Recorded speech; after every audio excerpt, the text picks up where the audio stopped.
Hey everybody, it's Brian again. This is our first snapshot we've had in a long time, but it's the one from April 11th. The YouTube video clip of the week, so I don't waste all the time that I have, is just look up The Easter Bunny Hates You.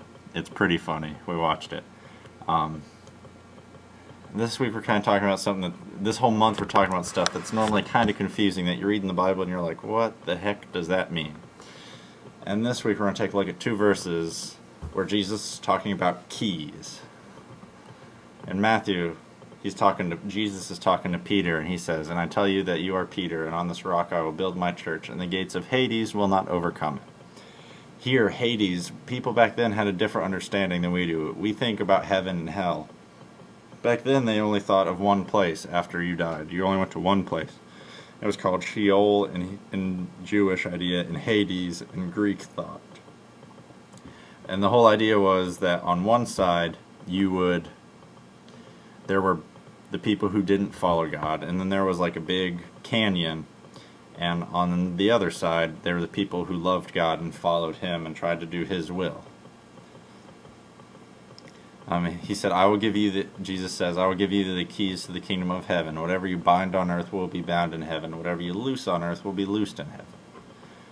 What he's talking about here is we can pray to God, and God, if we ask God for something, God will help us with it. If we ask God to stop something, God will help us find ways to stop it.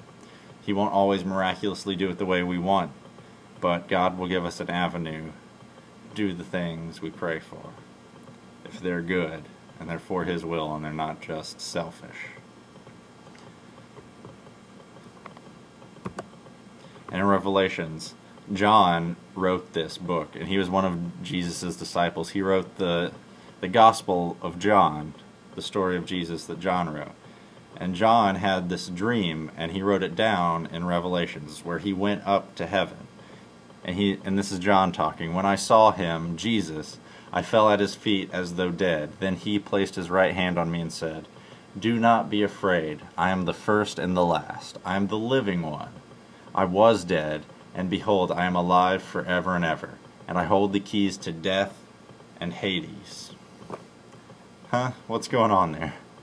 What does Jesus mean by first and last? Well, we talked about last month that in chapter 8 of Proverbs, Jesus was there when God created everything. And it says it at the beginning of the Gospel of John, too. "I'm the first," he says, "I was there when God created everything. I was the wisdom that was there." And the last, that's talking about Jesus' role. He's going to be there at the final judgment when everything ends, right? And he's going to separate the sheep from the goats. Just like the idea of Hades, the people on one side of the chasm and the people who followed God on the other side. And why shouldn't we fear?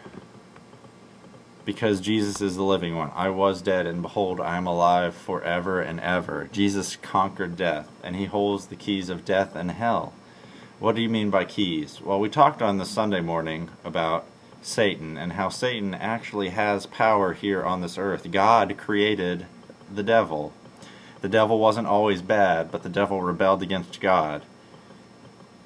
So God kicked him out of most of his duties, but Satan still has some of the authority and some of the duties that God gave him when he was created. And one of those things was to do something with us when we died. Satan kind of took our spirits to that place, to Hades, or to Sheol in Hebrew, the place where the good people were on one side, and the people who followed God, and the people who didn't follow God on the other side. So it's not a place of torment, but Satan had to take every soul there. That was part of his job, and he had to do that. And remember, when Jesus died, He died for 3 days. What did He do before He rose again? What did He do for those 3 days? It says that He descended, we say in the Apostles' Creed, a creed that we state so that way we know what we believe. We say that Jesus died and was buried and descended into hell and rose again on the third day. He descended into hell, which we mistranslated Hades. He went down and He took all those people who were on the side of good, all those people who followed God, and He took them up to heaven. And Jesus is alive forever and ever. We are never alone. Jesus is always with us, no matter what we're going through. He's always there. And we don't have to fear death. We have nothing to fear because we don't have to fear death. Satan doesn't take us anymore. We don't go to this place where we're not with God. We are always with Jesus. Now, when we die, Jesus has the keys of death. Jesus comes and takes us to heaven. That's why we shouldn't be afraid. So we've talked about that kind of the keys to death. We talked about that Jesus has them now, something that Satan used to have, but now Jesus has. And remember, we, the church, the people who follow God, that's all the church is, the people who follow God. It's not a building, it's not a denomination, it's not anything like that. It's all the people who love God and try and follow Him and do His will.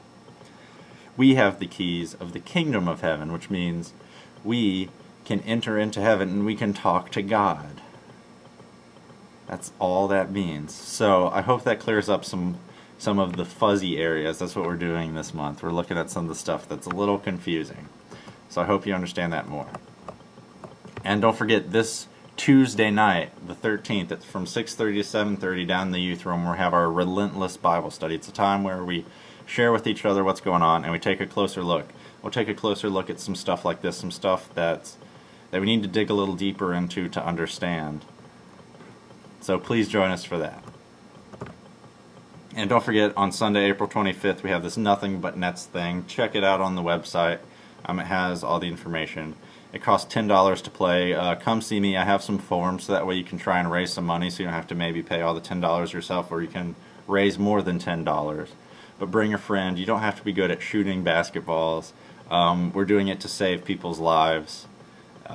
In Africa, these nets are given to them so that way mosquitoes don't bite them at night and they don't get sick and get malaria, because it's hard to get doctor treatment down there. So if we give them nets, we can protect them. So think about it, $10 can save a life. So please come, no matter what. It's from 1 to 4 on Sunday the 25th.